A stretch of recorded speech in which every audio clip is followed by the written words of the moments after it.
Cette conférence va maintenant être enregistrée.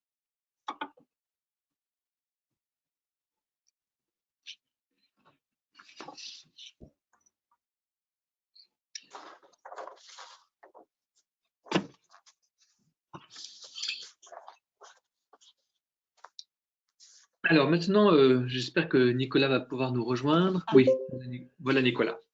Voilà Nicolas. Bon, je suis vraiment désolé de tout ce temps perdu. Alors maintenant, on est vraiment dans le chapitre sur le différent, ce que j'appelle le différent des mémoires. D'accord? Qui concerne aussi, bien sûr, tout ça, ce sont des chapitres, si je puis dire, des questions aussi, entre guillemets, politiques de mémoire, d'oubli, de pardon, etc. La question qui m'intéresse ici, c'est la question du tragique, du conflit entre des points de vue et des mémoires qui sont inaccessibles aux procédures de réconciliation parce qu'on n'arrive pas à trouver un langage commun. Il n'y a pas de mémoire commune possible, il n'y a pas de récit commun possible. Et je voudrais commencer peut-être par pointer le fait que les mémoires collectives elles-mêmes relèvent de régimes de mémoire différents. Et je prends exprès le mot régime parce que justement, voilà, on ne change pas de régime comme de chemise. On peut échanger des souvenirs, mais le régime de mémoire, c'est quelque chose qui est lié presque à des formes, à des formes d'existence. Ça, c'est des choses que j'ai beaucoup réfléchi quand j'étais en Turquie, en me disant en fait le régime impérial, le régime politique, on peut dire régime d'historiographie, hein, les formes de l'histoire. Le récit national, par exemple, dans un État-nation, n'est pas tout à fait le même que le récit national dans une société d'immigration comme les États-Unis, par exemple. C'est pour ça que la France, on le voit très bien en ce moment, la France et les États-Unis ne se comprennent pas. Parce qu'elles ne sont pas dans le même régime d'histoire, d'historicité, et je dirais qu'elles ne sont pas dans le même régime de mémoire. Parce que les formes de cohabitation qui sont, on pourrait dire, requises dans ces régimes ne sont pas les mêmes. Vous voyez, les formes de cohabitation, je dirais, de tolérance mutuelle des mémoires les unes à l'égard des autres ne sont pas les mêmes. Vous voyez ce que je veux dire un petit peu comme. Et alors, mon idée, c'est de prendre. J'ai pris appui sur le livre de Michael Walzer, W-A-L-Z-E-R. J'aurais dû d'ailleurs le mettre dans la bibliographie. C'est un livre que j'utilise très souvent. C'est un livre que je vous recommande en général, qui s'intitule Traité sur la tolérance, qui a été traduit chez Gallimard en 1997, dans lequel il fait une typologie des régimes de tolérance. Il dit voilà, il n'y a pas que, bon, oui, il n'y a pas que la laïcité qui est le régime de tolérance, mais il n'y a pas non plus que les États-Unis qui sont un régime il y a des régimes de tolérance différents. Il faut commencer par les comprendre avant de trop vite les juger. Et il dit justement qu'il y a une différence entre les régimes de tolérance dans les régimes impériaux. Le régime impérial, c'est l'Empire romain, c'est l'Empire austro-hongrois, c'est l'Empire ottoman aussi. Le régime de l'État-nation, c'est typiquement la France. Et déjà, la France et l'Allemagne, c'est pas tout à fait pareil, parce que l'Allemagne, il y a des Landes, c'est plus fédéral. Bon. Les États carrément fédéraux comme la Suisse, et puis les sociétés d'immigration comme les États-Unis. Les États fédéraux ou ce qu'on appelle les consociations, les associations de plusieurs États qui se mettent ensemble, voilà, qui n'ont pas la même manière de vivre ensemble. Alors, justement, je vais prendre juste l'exemple pour comprendre ce qui se passe, parce que c'est ça qui est intéressant, c'est qu'il y a des moments où on passe d'un régime de mémoire, il y a la confrontation entre plusieurs régimes de mémoire, mais il y a aussi le fait qu'il y a une confrontation dans le temps entre un régime antérieur et un régime ultérieur. Par exemple, peut-être qu'en ce moment, en France, et que c'est ça le grand problème du récit national, je ne sais pas si vous savez que la semaine dernière, je suis allé dîner avec Macron, et on était trois, avec Olivier Mongin, un ami de la revue Esprit, des amis historiques de Macron autour de Ricoeur, on va dire. Et c'est ça sa grande question, et on n'était pas du tout d'accord sur plein de choses, mais sa grande question, je la comprends très bien, c'est dans quel récit rassembler la France? Dans quel récit rassembler la société française? Et mon idée, il faudrait que je lui exprime plus fortement, c'est que on est peut-être en train de passer du régime État-nation à un régime société d'immigration. On n'y peut rien parce que c'est la mondialisation, c'est ça. Bon. D'immigration à l'âge du numérique en plus. C'est-à-dire en fait avec des communautés qui sont tout le temps raccordées dans le monde entier avec leur père, si je puis dire, leur congénère. Bon. Donc c'est très compliqué. Bon. C'est un régime extrêmement compliqué qui est en train de se préparer. Et en même temps, on ne veut pas lâcher le côté solidarité nationale, le côté voilà. Mais le régime impérial, c'est encore autre chose. Le régime impérial, prenons un peu de distance de nous pour comprendre, parce qu'en Turquie aussi, on est passé du régime impérial au régime État-nation. Ça, c'est Atatürk. C'est un moment historique intéressant. Donc, regardons ce qui se passe là-bas, chez eux, il y a un siècle, pour comprendre, je dirais par analogie, par distance, ce qui se passe chez nous actuellement. Donc, ce qui se passe il y a un siècle, et ça a duré, c'est des phénomènes géologiques, c'est des phénomènes qui prennent des décennies, parfois des siècles. Hein. Et par hasard, comme par hasard, au moment où on change de régime, eh bien, il y a très souvent des guerres de religion, ou des guerres qui prennent la forme de guerres de religion. La naissance de l'État-nation en France a pris la forme de guerres de religion. Et les guerres la guerre de 30 ans, enfin toutes les guerres de religion dans l'Europe du XVIIe siècle ont été liées justement à des changements, à des glissements et à des stabilisations de régime. Donc, qu'est-ce qui se passe? Dans l'Empire ottoman, dans l'administration ottomane, contrairement à ce que se figure l'actuel Erdogan, président turc, eh bien, il y avait des Albanais, des Arméniens, des Turcs, des Grecs, des Arabes, etc., qui avaient leur langue, qui avaient leur tradition, qui avaient même leurs tribunaux. Ils avaient leurs propres tribunaux. Hein, vous savez qu'en islam, il y a plusieurs lois de justice, il y a plusieurs codes de justice en islam, selon que l'on est hanifite ou hanbalite, on appartient à des traditions juridiques différentes. Vous voyez, bon. Et donc, on va être jugé dans sa tradition. On a des juges différents selon les différentes traditions. C'est absolument inimaginable dans la France d'aujourd'hui, vous imaginez. Donc, il y a une sorte de pluralisme juridique incroyable. Bon. Et vous savez que pour les minorités chrétiennes, c'était le roi de France qui avait eu, par un accord avec Soliman le Magnifique, François Ier, avait en quelque sorte eu le droit de justice ultime s'il y avait des conflits de tribunaux pour toutes les minorités chrétiennes de l'Empire ottoman. Je ferme cette parenthèse. Mais avec l'idée que toutes ces communautés travaillent ensemble à la grandeur de l'Empire. Et c'est ce qu'on appelait l'organisation par millet, par communauté. Alors les gens, ils ont des millets. Et c'est encore l'organisation de l'Israël d'aujourd'hui. Israël a repris la forme ottomane. Et les gens, ils appartiennent à des communautés. Ils ont des millets. Sur leur carte d'identité, on voit marqué à quel millet il appartient. C'est pareil au Liban, pareil dans le Caucase, pareil dans les Balkans. Nous ne connaissons pas ça, nous ne comprenons pas ça. Et une partie des conflits, c'est qu'on ne veut pas voir ce genre de choses. Bon. Donc, en plus, ils sont organisés par quartier. Même dans l'idéal, c'est qu'ils avaient même carrément tous des vêtements différents. C'est comme l'étoile jaune. Les Arméniens étaient habillés comme ça, les machins étaient habillés comme ça, les Grecs étaient comme ça. Oui, c'est incroyable. Bon, ça n'a pas été très, très respecté. Mais enfin, il y avait une sorte d'idéal type de chaque communauté, et voilà, et ça cohabite très bien, mais il y a des quartiers, etc. Bon. Donc, il y avait une sorte de tolérance qui était vraiment, pour l'époque, absolument extraordinaire. Jamais on a eu ça dans les sociétés européennes de l'époque. Hein. Il y avait une tolérance mutuelle parce que c'est un vieux régime impérial qui a pris la suite de l'Empire byzantin, qui lui-même avait pris la suite de l'Empire romain, dans lequel il y avait cette cohabitation, cette capacité de cohabiter. Bon. Le régime d'historicité de l'État-nation n'a rien à voir avec ça. Hein. Il est républicain, il est au sens, on peut dire, de science politique du terme. On a des droits individuels, mais il n'y a pas de droit communautaire, bien sûr. Des communautés, les communautés, c'est forcément du communautarisme, tout de suite. Donc, il n'y a pas de droit communautaire.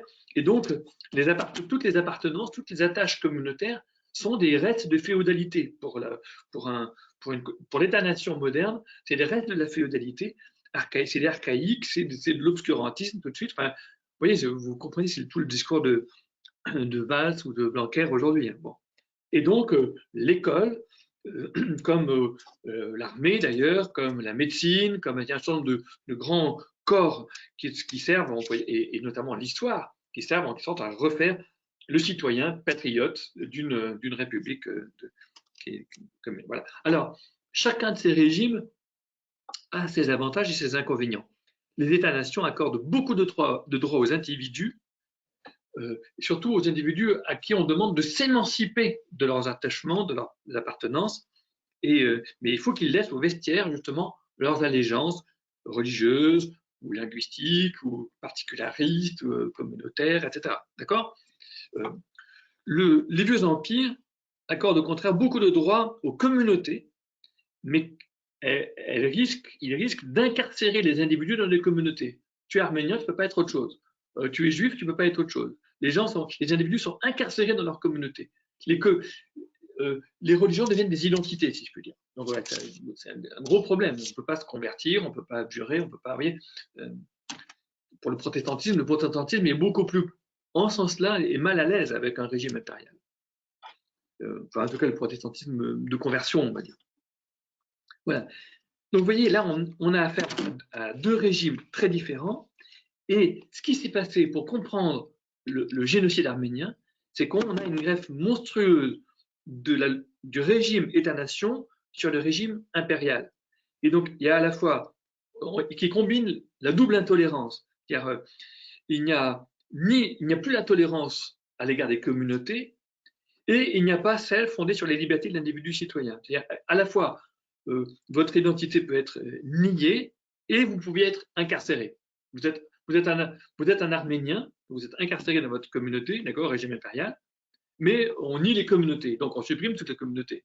Voilà, ça c'est le génocide. Donc l'âge génocidaire au XXe siècle, il correspond à un problème, je dirais, de conflit des régimes de mémoire, qui sont aussi des régimes d'historicité, et qui sont aussi des régimes politiques, qui sont les grandes formes de régimes politiques. Vous voyez un petit peu mon propos, et donc vous voyez, la question que je me pose, c'est comment trouver aujourd'hui un régime d'historicité qui soit plus composite que l'uniformité jacobine de l'État-nation, si vous voulez, et en même temps plus libéral et plus démocratique que l'incarcération impériale dans des communautés fermées, closes. Et le problème, c'est une sorte de quadrature du cercle. Comment refaire droit à la fois aux libertés individuelles et aux attachements communautaires, pour le dire comme ça. Puisqu'il y a ça, avec la société d'immigration, on le voit aux États-Unis, il y a des attachements communautaires. Comment penser l'articulation entre les deux? Et en plus, à un âge du numérique, donc à un âge des réseaux, donc je dirais à un âge des mafias, dans lesquels c'est des copains des copains, c'est des enfants des copains d'abord, enfin, et en plus, voilà, je rappelle, comme on a vu dans le tournant désastreux de l'histoire ottomane, c'est qu'on ne change pas de régime de tolérance, de cohabitation par un coup de baguette magique. C'est quelque chose ce sont des moments extrêmement dangereux. Et donc, voilà, il faut être extrêmement prudent avec ces histoires de régime de mémoire ou de régime de...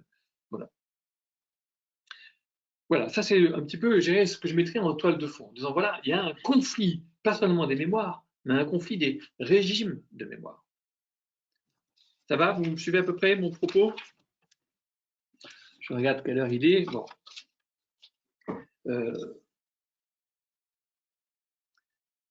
Donc, là maintenant, j'en reviens. Alors, plus, ça c'est un petit peu un cadre plus général, voilà, qui montre, qui nous rappelle qu'il faut être très prudent sur ces questions de politique de mémoire et d'oubli. Et de régime de mémoire, on va dire, faut vraiment, il y a là un travail important à faire d'analyse, de déconstruction, on va dire, des catégories qui nous portent, ou des formes narratives même, hein, puisque tout à l'heure on parlait de narration. Alors maintenant, j'en viens à la question du conflit des mémoires. Le problème, c'est que on n'est jamais, tout se passe comme si vous voulez, on juxtaposait des réponses à des questions qui sont hétérogènes. On n'a pas, on n'a pas de réponse à la même question. Pour le dire, il n'y a pas de question commune qui nous rendrait, ou alors justement, la seule manière soudain de sortir du conflit des mémoires, du différent irrémédiable, c'est que soudain, il y a une question beaucoup plus grosse qui apparaisse et qui nous fasse oublier le conflit des mémoires. Ça, c'est une des raisons pour lesquelles je pense que la question écologique peut devenir soudain tellement dramatique, si réellement on va vers 3, actuellement on va allègrement vers 3 degrés de réchauffement, mais 3 degrés de réchauffement, on passe un certain nombre de caps dans lesquels il y a des évolutions absolument imprévisibles qui peuvent se produire. Bon, à ce moment-là, nos questions de mémoire, elles vont être balayées, si je peux dire, mais balayées. Enfin, le problème, c'est que justement, pas sûr, on est des. C'est compliqué, c'est super compliqué parce qu'on est des corps, on a besoin de manger, de boire tous les jours, on a besoin d'être abrité, ça, mais on est aussi des sujets parlants, on a besoin de s'identifier, on a besoin de se dire les uns aux autres qui on est, enfin, on a besoin d'être des sujets parlants qui se reconnaissent mutuellement. Enfin, oui, on ne peut pas séparer non plus ces deux questions-là, si vous voulez. On ne peut pas ramener la question écologique uniquement à une question, je dirais, bestiale, si je peux dire. Si vous voulez. Oui, bien sûr, on est des animaux au sens, on est des corps fragiles, vulnérables, mais on n'est pas que des corps fragiles et vulnérables, on est aussi des sujets parlants et écoutants. Oui, bon, il faut prendre en compte l'ensemble de cette condition. Et on le voit très bien avec la crise du Covid, que c'est ça qui manque, c'est que de cette manière, on ne prend pas l'ensemble de la condition humaine. Alors, donc, oui, pourquoi est-ce que je disais ça? Je m'embrouille. Voilà, donc comment est-ce qu'on va être rendu contemporain? Comment est-ce qu'on va se mettre dans le même, retrouver un monde commun? Voilà, la question, c'est le monde commun, c'est le langage commun. C'est justement le fait que on est engoncé dans des mémoires euh, euh, elles-mêmes prises dans des immémoriaux, si je peux dire, qui sont inaccessibles à l'échange. On ne peut pas changer de mémoire. On ne peut pas échanger nos mémoires. On est dans des mémoires irrémédiablement incompatibles les unes avec les autres. Parce que justement, elles sont liées à des corps, elles sont liées à des passés qui sont différents, etc. etc. On ne répond pas, on n'a pas les mêmes irréparables, si vous voulez, les uns et les autres, et surtout entre les peuples. Alors c'est là qu'on est vraiment dans du tragique, parce que justement, une approche kantienne du problème, ou une démarche habermasienne, le philosophe Jürgen Habermas, ce serait de dire, ben voilà, on va échanger de manière à trouver en quelque sorte un niveau d'universalité de nos arguments, un niveau où on puisse échanger. Mais en fait, justement, c'est ça le problème du tragique, c'est là que Hegel dépasse d'une certaine manière Kant, c'est qu'il y a des endroits où, comme on le voit avec Créon et Antigone, si je puis dire, où ils ont tous les deux raison. Tous les deux, c'est aussi universel l'un que l'autre. Il y a deux points de vue aussi universels l'un que l'autre. Moi d'ailleurs, c'est ça qui me frappe dans les débats aujourd'hui autour de la laïcité. On peut dire, il y a des camps qui sont en train de monter, on a le sentiment qu'ils ont raison ensemble. Mais oui, c'est ça le propre du tragique. Il faudrait commencer par mesurer qu'on est dans du tragique, qu'on ne peut pas comme ça balayer le point de vue de l'autre d'un revers de main. C'est très compliqué la situation. Donc voilà, c'est là qu'on a affaire à cette espèce d'étroitesse et justement, il y a du tragique parce qu'on peut pas échanger. On l'avait vu avec Hegel, on peut pas sortir de son étroitesse comme cela. Tout ce que l'on peut au début, en tout cas, le premier pas de la sagesse consiste à reconnaître sa propre étroitesse. C'est-à-dire le fait qu'on est pris dans un angle de vue et dans une mémoire. Et justement, ça c'est le plus difficile parce que plutôt que d'accepter qu'on n'arrive pas à se parler, qu'on n'ait pas le même langage, qu'on n'a pas le même monde, qu'on n'a pas la même histoire, on préfère encore s'entretuer comme pour prouver qu'il y a encore un échange, comme pour prouver qu'on est encore dans le même monde. Si vous voulez. On préfère encore échanger des violences que de ne pas échanger du tout. Vous voyez, que de reconnaître qu'on n'arrive pas à partager, qu'on n'arrive plus rien à partager. Alors c'est là que je pense que c'est une forme pour moi de pardon, vraiment une forme essentiel du pardon. Alors on m'a dit oui, mais c'est pas le pardon, ça c'est le compromis. Mais si, je pense qu'il y a il y a un pardon là où il y a l'acceptation que de rechercher, de faire un travail dans lequel on accepte d'abord qu'il y a des langages différents et dans lesquels on essaye d'entendre qu'il y ait un autre langage que le mien, qu'on puisse parler deux langages différents. Il n'y a pas une seule langue, si je peux dire. Il n'y a pas une seule, on n'est pas sur un truc homogène. Donc accepter qu'il y ait voilà, du différent. Ce n'est pas un désaccord, c'est un différent. On n'est même pas d'accord sur ce sur quoi on n'est pas d'accord. Et donc là, on est obligé d'en rabattre sur la prétention, on peut dire, à imposer sa vérité ou sa version. On reconnaît, c'est comme ce qu'on disait la semaine dernière sur un accident de voiture, où c'est comme, je ne sais pas si vous avez vu le film de Kurosawa qui s'appelle Rashomon. Vous avez vu Rashomon? Regardez, Rashomon, R-A-S-H-O-M-O-N, Rashomon de Kurosawa. C'est un des plus grands films de toute l'histoire du cinéma. De toute façon, Kurosawa, c'est un cinéaste prodigieux. Regardez Rashomon, c'est un crime raconté 4 fois. Si vous voulez, c'est comme les 4 évangiles, c'est incroyable, c'est absolument incroyable. Et donc voilà, c'est oui. Oui, est-ce que le vocable, l'harmonie, le sens étymologique de l'harmonie a à voir avec le pardon, puisque ce vocable vient du grec harmonia qui signifie joindre les deux poutres. Donc, est-ce que ça a un rapport avec le pardon? Puisque tu parles de pardon en termes de compromis. Est-ce que on peut faire... Si l'harmonie, c'est ça, oui. Mais ça veut dire que la concorde comprend la discorde. Une concorde qui ne comprend pas la discorde n'est pas une concorde. Il faut comprendre la discorde pour accéder à la concorde. Et donc, d'ailleurs, l'harmonie, c'est ça justement la logique du contrepoint, par exemple. C'est toutes les grandes inventions musicales sont des inventions qui en quelque sorte, acceptent justement qu'il y ait des voix différentes et même à certains moments dissonantes, des voix qui néanmoins composent ensemble. C'est ça qui est extraordinaire. Hein. C'est des voix qui discordent. C'est pas un chœur qui chante la même chose. Hein. Il y a le a cappella et puis après il y a justement le contrepoint. Ce sont des inventions musicales qui ont une signification, à mon avis, théologique et d'ailleurs aussi politique importante. Alors, bien sûr, ce que j'ai à l'esprit quand j'écris ça, j'ai à l'esprit aussi tous les travaux qui ont été faits par mes contemporains dans les années 80-90 à la faculté protestante de Paris, au Collège de France avec Thomas Römer, qui était lui aussi l'élève de Françoise Florentin, qui étaient justement des travaux, mais on retrouve ça aussi avec les travaux de François Vougat, etc., qui sont l'idée que, et Ricard a travaillé ça aussi dans ces mêmes années, l'idée que le canon des Écritures est une forme de ce que tu appelles d'harmonie. Hein. Mais une harmonie dans le sens où, non, il y a 4 évangiles différents et on va les canoniser ensemble. Ça veut dire, en fait, on va accepter que le rapport à la vérité est un rapport dans lequel il y a un bouger. Il n'y a pas une seule version.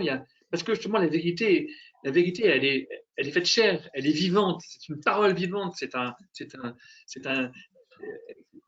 écrite comme parole vivante. Et donc, c'est pas juste une version de l'histoire. C'est quelque chose de plus épais que ça. Et donc, ce qui s'invente avec le canon des Écritures, c'est justement quelque chose qui a à voir avec ce que j'appelle ici compromis, mais en français, le mot compromis est un mot extrêmement mal vu et bas et plat. Un compromis, c'est toujours un arrangement. Et je pense que là, il faut vraiment, parce que le propos que j'essaie de tenir est au contraire l'idée que le compromis, c'est ce qu'il y a de plus haut. C'est beaucoup plus qu'un accord. Un accord, voilà, on est d'accord sur ce qu'il n'y a pas d'accord, et on trouve un accord, on trouve un partage, on vient c'est-à-dire qu'un compromis, c'est beaucoup plus complexe que ça. Un compromis, il met ensemble des langages différents, des narrations différentes, je dirais presque des régimes différents. Et c'est là que le compromis est très important parce que sans le compromis, c'est simplement la guerre. C'est simplement la destruction mutuelle. les versions mutuelles peuvent s'entre-détruire jusqu'à laisser justement alors là, une table rase pour le coup, vraiment. Voilà, donc c'est ça un petit peu la proposition, quelle heure est-il? 47. Alors, voilà, alors ça touche bien sûr comment est-ce que les mémoires vont accepter de se réinterpréter ensemble au sein d'une intrigue plus vaste. Ça, c'est une des formules, une intrigue capable de faire accepter le différent lui-même, de le faire reconnaître par tout le monde. On dirait, mais oui, en fait, on ne parlait pas de la même chose, et donc comprendre que l'autre, il répond à une autre question, que l'autre, il a un autre irréparable, etc. Bon. Et donc, et faire place dans mon langage à la possibilité d'un autre langage, dans ma mémoire à la possibilité d'une autre mémoire, ce que Ricoeur appelait, dans un texte qu'on a vu au début du parcours, l'hospitalité narrative. Pour moi, un des plus magnifiques exemples de cette histoire polycentrique, on va dire, cette manière polycentrique de raconter l'histoire, c'est justement le dictionnaire historique et critique de Pierre Bayle. Dans le dictionnaire de Bayle, Bayle ne raconte pas une histoire. Il va prendre le point de vue d'individus qui ont été persécutés, de petites hérésies chrétiennes qui ont été très mal vues par l'Église officielle, etc., et qui ont été persécutées, ou de ça. Et il va montrer, il va essayer de raconter l'histoire dans leur propre langage. Il épouse successivement, il ne cherche pas un point de vue de Sirius, de surplomb dans lequel on pourrait tout raconter dans un seul langage. Non, il accepte de juxtaposer des narrations, je dirais des points de vue narratifs différents. Et ça, c'est vraiment un travail très, très important parce que justement, c'est en ce sens-là que il est vraiment important d'un point de vue politique, mais aussi d'un point de vue historiographique, parce que justement, il fait cohabiter ces points de vue. Il institue, on pourrait dire, la pluralité des mémoires. Voilà, c'est ça. Et ça, pour moi, c'est vraiment le travail politique par excellence. Dans ce que je parlais tout à l'heure, du conflit des mémoires qui compose toute société, est forcément comme installé sur un volcan qui est le conflit des mémoires, qui est l'intolérance mutuelle des mémoires les unes à l'égard des autres. Je sais pas moi, les catholiques et les protestants, pour prendre un exemple, des populations, ben voilà, comment est-ce qu'on va les faire cohabiter? Comment est-ce qu'on va accepter une narration à plusieurs voix, on va dire? Mais ça suppose qu'il n'y a pas de voix qui soit écrasée. Ça suppose que, voilà, vraiment ce que j'appelle l'institution de cette pluralité des mémoires. Et avec donc, le travail pour ne pas croire tout de suite qu'on comprend l'autre. Travailler pour essayer de comprendre, ne pas croire trop vite qu'on peut se dépayser, se mettre à la place de l'autre. C'est pas si facile que ça de se mettre à la place de l'autre.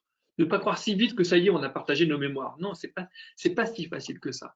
Il y a ce travail, et en plus, comme disait Nicolas tout à l'heure, c'est un travail que chacun doit faire. C'est pas un travail qu'on peut faire en gros, que des représentants de la nation peuvent faire en gros à la place du peuple. C'est un truc il va falloir faire ce travail de déplacement et d'élargissement de sa mémoire, pour accéder à une mémoire collective elle-même pluraliste, si je peux dire. Donc il y a une tension, c'est peut-être d'ailleurs psychiquement épuisant. Il y a des moments où c'est justement, c'est tellement à rebrousse-poil, si je peux dire, de la forme monumentale de la mémoire officielle que il y a vraiment, c'est un moment difficile. Donc, j'ai perdu ce que j'étais en train de dire. Oui, c'est ça. C'est qu'en fait, donc il y a ce travail de formulation, d'élargissement. Et en plus, autour d'un différent.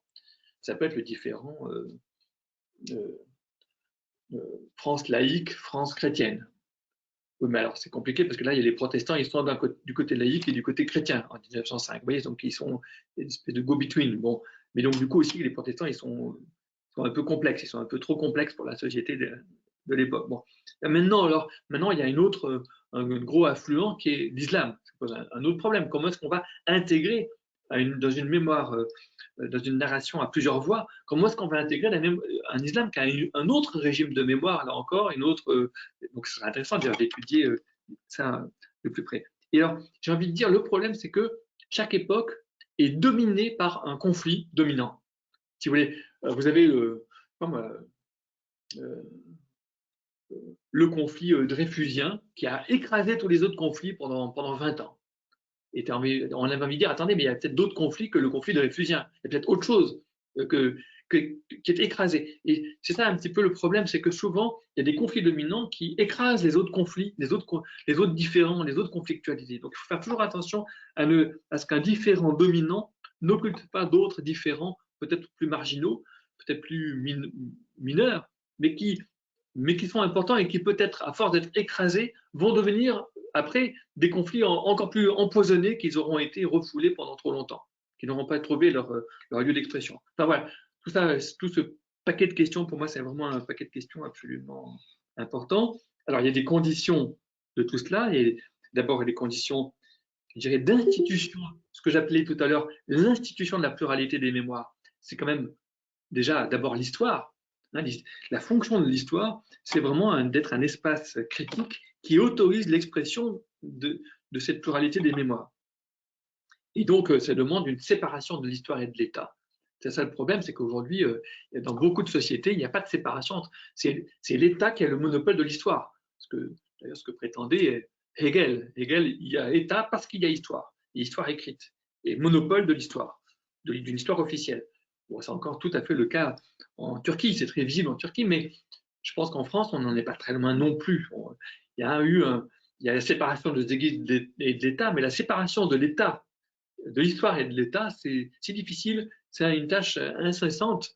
Il y a tout le temps la tendance à faire des législations mémorielles, par exemple. On n'a pas le droit de parler comme ceci. Oui, mais les historiens, ils ont besoin d'un espace libre, un espace critique libre, et non pas borné par des lois mémorielles qui interdisent de parler de ceci ou de cela, ou qui obligent d'en parler de telle ou de telle manière, parce que sinon il y a un procès. Enfin, vous voyez, c'est des sujets très compliqués. Bon.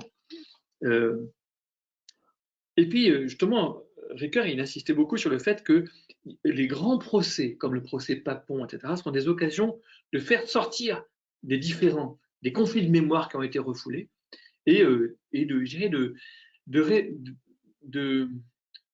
d'autoriser ce qu'il appelle un dissensus civique.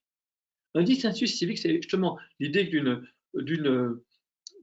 discorde, mais une discorde civique, c'est-à-dire installée acceptée, non pas refoulée et qui devient violente, mais acceptée dans le débat public. Voilà, on n'est pas d'accord, mais ça fait partie, on honore le fait qu'il y ait d'autres gens qui ne soient pas d'accord, et on accepte de n'être pas seul.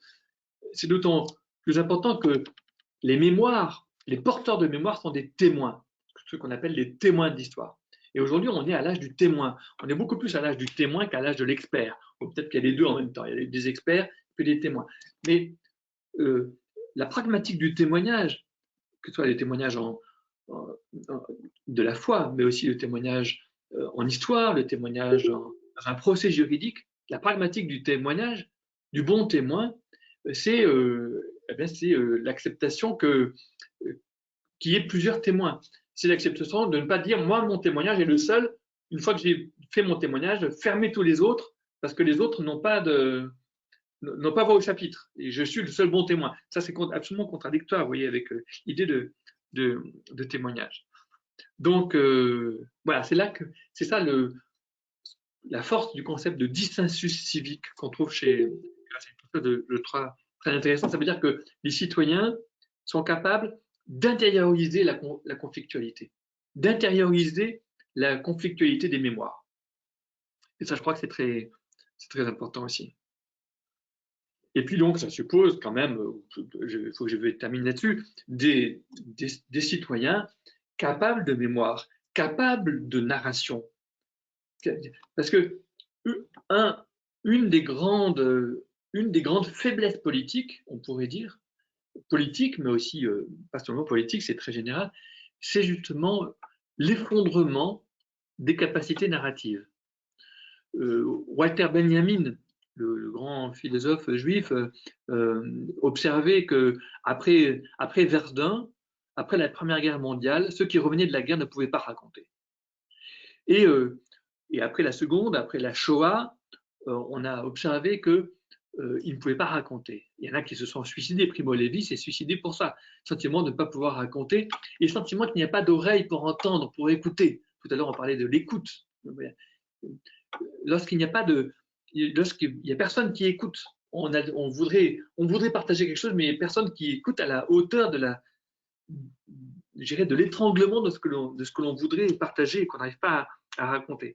Et donc, l'effondrement de l'art narratif, alors on peut le contester, on peut dire, attendez, mais il a repris du poil de la bête, il y a des capacités narratives. Oui, mais l'idée, c'est que, voilà, nous avons besoin de sujets capables de narration, capables de se raconter, mais ça veut dire aussi capables d'hospitalité narrative, je reviens au mot, c'est-à-dire capable d'écouter les narrations des autres et capable d'entrelacer ma narration et la narration des autres.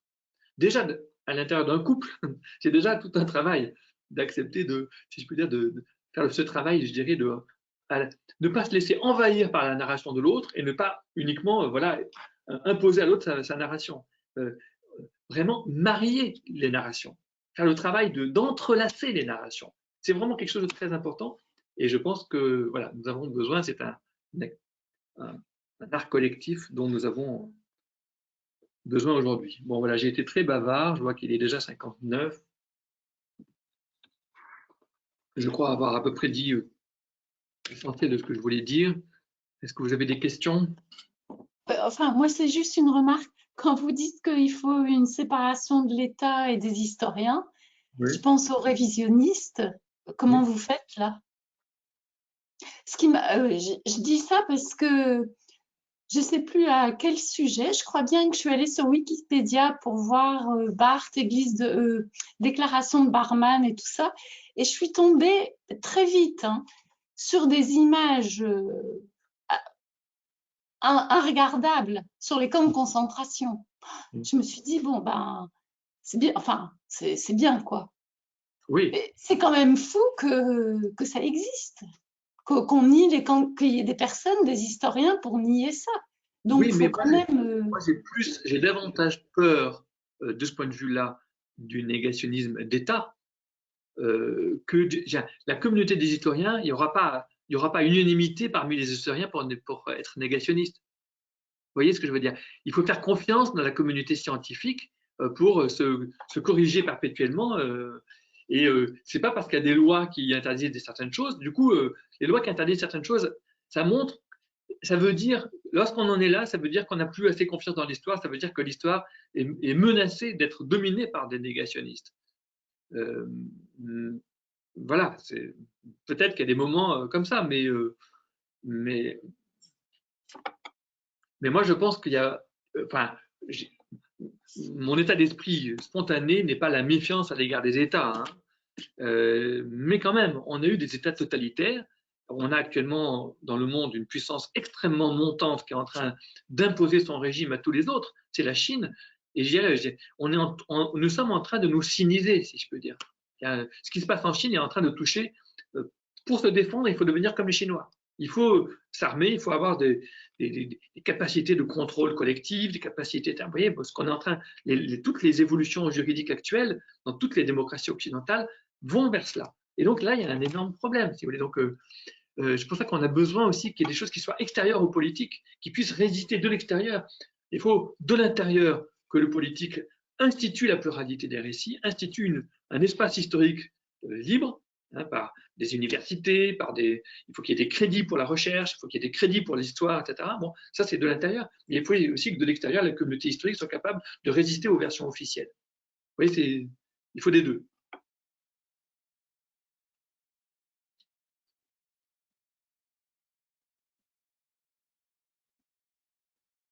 Alors là, en quelque sorte, j'ai développé une version du pardon qui est extrêmement, comment dirais-je, extrêmement tangente. Où est le pardon là-dedans? Dans tout ce que j'ai développé comme étant, je dirais,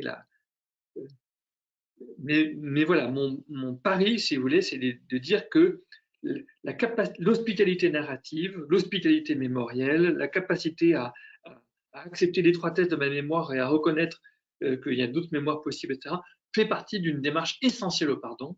et voilà que dans le rapport, quand on introduit la question, le thème du pardon dans l'histoire, dans les remous de l'histoire, de la mémoire collective, etc., forcément, le pardon prend un format un peu plus complexe, si je puis dire. Voilà. Et c'est entre autres ce format-là.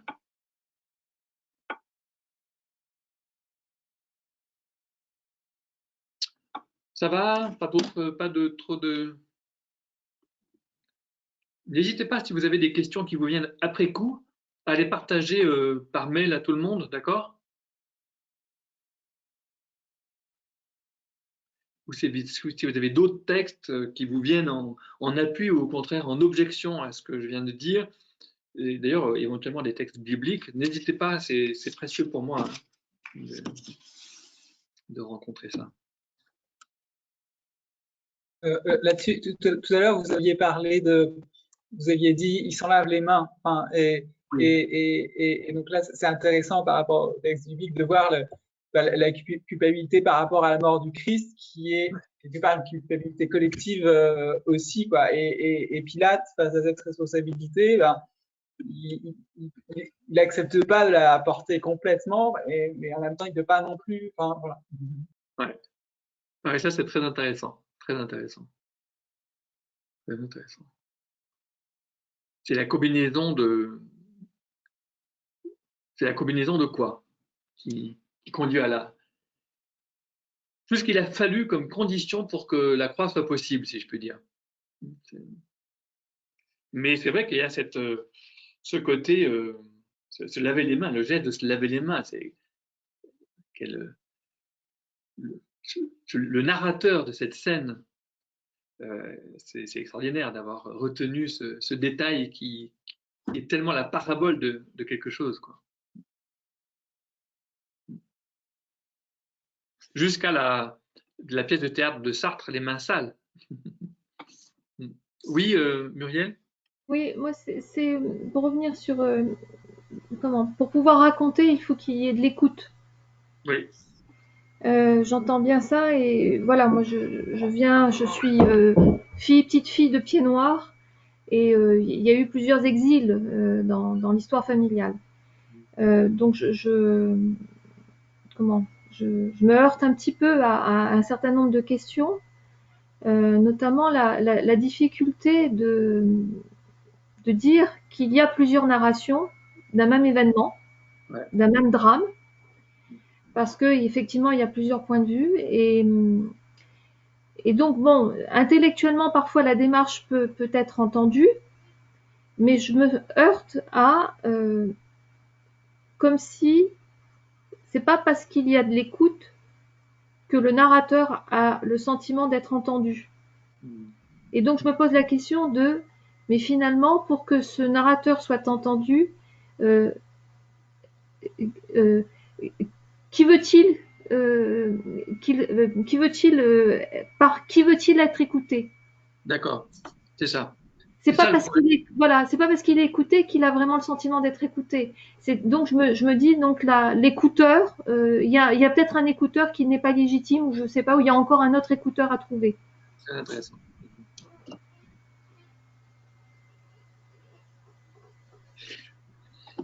Oui, c'est très important ce que vous dites. Et alors politiquement, justement, la question de la reconnaissance, une reconnaissance vraiment une reconnaissance de mémoire collective, et donc avec toute une énorme épaisseur. De ce point de vue-là, d'ailleurs, sur l'histoire Pied Noir, j'avais une amie qui est morte malheureusement, qui s'appelle Fanny Colonna, qui était pied noir, mais qui est restée en Algérie au moment à la fin de la guerre d'Algérie, en disant on va contribuer à cette nouvelle société. Donc, il y en a un autre d'ailleurs qui était un médecin protestant qui est mort tout récemment, là, qui a donné toute sa vie, si je puis dire, à l'hôpital d'Alger. Un protestant, il est resté là-bas, très proche d'ailleurs des catholiques qui ont été entre autres massacrés à Tibérine, tout ça. Et elle a fait un petit livre intitulé Le Meunier, j'ai oublié le nom, Le Meunier, Fanny Colonna, il faut que je retrouve le titre, et qui est une histoire beaucoup plus complexe justement, qui mélange des mémoires, là où justement on a des mémoires officielles qui s'opposent d'une manière mais bête et plate, etc. Et c'est tellement plus complexe. Ce qui s'est passé, ce qui s'est noué était tellement plus complexe, et c'est ça qu'il faudrait arriver à faire entendre, y compris d'ailleurs par rapport à la question coloniale. Hein. C'est vraiment des questions extrêmement compliquées, et qui nous empêchent de rencontrer le présent, qui nous empêchent d'être au présent, qui nous empêchent de... Il faut rouvrir, il faut défataliser le passé, comme disait Ricoeur, pour rouvrir dans le passé d'autres avenirs du passé. Parce que sinon, on est coincé dans des présents qui sont, qui sont uniquement pris dans les rails d'un passé qui a été fatalisé, et qui a été interprété d'une manière fatale et équivoque, on va dire. Voilà. Donc, oui, ça fait écho parce que j'ai souvent entendu ça. Ça aurait pu se passer autrement. Ben oui, bien sûr. Et ça, c'est important. Les promesses écrasées du passé font partie du présent. Les promesses écrasées du passé, les promesses enfouies du passé ne sont pas finies, elles non plus. Pas plus d'ailleurs que les malheurs du passé, tant qu'ils n'ont pas été justement pardonnés, racontés, etc. Mais ça veut dire que vous êtes pour le discours, ça aurait pu se passer autrement, que c'est... C'est la raison pour laquelle le concept de révisionnisme est un concept qu'il faut aussi beaucoup compliquer. Bien sûr, l'histoire, elle est sans cesse révisionniste. La véritable histoire, l'histoire vivante, l'histoire critique, elle passe son temps à revoir le passé, à le relire, à le réécrire, à le réinterpréter. Justement, voilà, il faut pas croire trop vite à avoir la seule version qui est définitive, etc., qui devient à son tour une version écrasante pour tout le passé. Après, la démarche est intéressante, mais ça ne veut pas dire que factuellement, c'est pas possible. Enfin, non, ça ne veut pas dire qu'il n'y a pas des faits. Ça ne fait pas avancer, quoi. Bien sûr, non, mais on ne peut pas faire du passé ce qu'on veut. On peut pas oui. Il y a des faits, mais justement, c'est parce que les faits sont des faits qu'il ne faut pas les ramener au récit qu'on s'en fait. Oui, d'accord. Oui, ok. On va dire comme ça. Très bien. Oui. Mais en écoutant Muriel aussi, je me demandais si les arts n'avaient pas un rôle à jouer là-dedans. Je pense à la littérature, au livre de Alice, c'est ça, Zénitaire. Je sais pas, qui a eu un prix il y a 2 ans justement sur tout ce récit de l'Algérie, enfin surtout la Kabylie, sur 3-4 générations. Ça vous dit rien, ce livre? Moi, ça me dit rien, mais ah bon, si. Eh ben, nous avons. Regardez. Oui, je le mettrai dans les. D'accord. Si. Et parce que justement, ça remonte très. Ouais, je pense que. Mais au moins la littérature. Il faut en même temps dire que les arts ont une faculté, la littérature, le cinéma d'ailleurs aussi, etc., ont une faculté de défataliser le passé ou de le reenactment, de le réfaire, de le réagir à nouveau. Bon, d'ailleurs, comme à mon avis, chaque culte est une réactualisation d'un passé. C'est un travail d'artiste, de chorégraphe. Un prédicateur, c'est en même temps quelqu'un qui réinterprète quelque chose qui en fait justement à chaque fois une parole vive et non pas justement juste une sédimentation morte. Donc les arts font quelque chose au passé. On a fait 4 journées d'études du Fonds Ricoeur à l'EHESS sur ce thème, ce que les artistes font au passé. On est en train de publier ça, il y a un numéro là, qui va sortir d'une revue qui s'appelle Passé Futur. Je pourrais vous donner le lien. Mais moi, je suis un tout petit peu attentif aussi au fait qu'aujourd'hui, les arts, ils sont à l'âge industriel. Et que de la même manière qu'il y a une industrialisation, je dirais même du paysage. On peut aujourd'hui raser un paysage et planter une forêt de pins ou de je ne sais pas trop quoi. Qu'est-ce que c'est? C'est un paysage industriel. On a éliminé la nature pour faire une nature artificielle. Ça se fait aujourd'hui sur des kilomètres carrés. Bon, on fait la même chose avec le passé. On est capable de bulldozérer, on a des moyens, et même des moyens numériques, pour nous réinventer un passé imaginaire, dans lequel aujourd'hui, dans la société française, quand on parle du catholicisme, le catholicisme, c'est l'Inquisition, enfin, c'est que des trucs, c'est orwellien, quoi, c'est orwellien. Alors les catholiques, ils sont dans leur bunker avec leur propre, ils essayent de se boucher les oreilles pour ne pas être atteints par cette conception-là du catholicisme. Et dans les médias, ce qui se répand, c'est une conception orwellienne du passé chrétien de l'Europe. Et c'est monstrueux, quoi. Pour moi, c'est cette industrialisation. Donc, voilà, il faut faire attention aussi à ce révisionnisme-là, si je peux dire, qui est très, très puissant. Très puissant. C'est aussi un petit peu à tout ça que j'essaie de résister dans les propos que je viens de vous tenir. Bon, eh ben, peut-être on fait une pause là, jusqu'à la semaine prochaine. Je vais vous envoyer un petit texte de Nicole Laureau que j'utiliserai la semaine prochaine, qui est encore une autre manière de revenir autrement sur ces questions d'amnistie, de mémoire, etc. D'accord? Et on le lira. Si vous pouvez le lire avant, ça serait bien. Eh ben, bonne fin de semaine à vous. Merci d'avoir été là. Je vois que personne n'est parti avec les historiens. Je suis tout à fait désolé pour les historiens. C'est pas grave. Bon après-midi. Merci. Bon après-midi à vous, oui, et à la semaine prochaine. À la semaine prochaine. Merci. Bon après-midi à tout le monde. Merci Joël. À bientôt.